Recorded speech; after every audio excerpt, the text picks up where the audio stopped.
এ কোরআন বলছে আমার ভিতরে শুধু রাজনীতি নাই, গোটা বিশ্বকে রাজনীতিকে আমি শিখাই, অর্থনীতি শিখাই, পৃথিবী চলবে কিভাবে তা আমি দেখাই।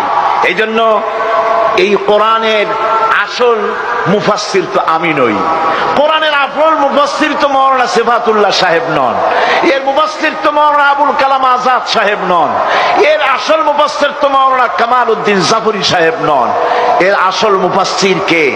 কোরআনের আসল মুফাসসির, জেনুইন অথেন্টিক ইন্টারপ্রেটার, আল্লাহর পক্ষ থেকে নিয়োগ প্রাপ্ত মূল মুফাসসির যিনি, মূল তরজমানুল কোরআন, কোরআনের ভাষ্যকার যিনি, তিনি হচ্ছেন সর্বকালের সর্বযুগের সর্বশ্রেষ্ঠ মহামানব বিশ্বনবী জনাবে মুহাম্মদ রাসূলুল্লাহ সাল্লাল্লাহু আলাইহি ওয়াসাল্লাম।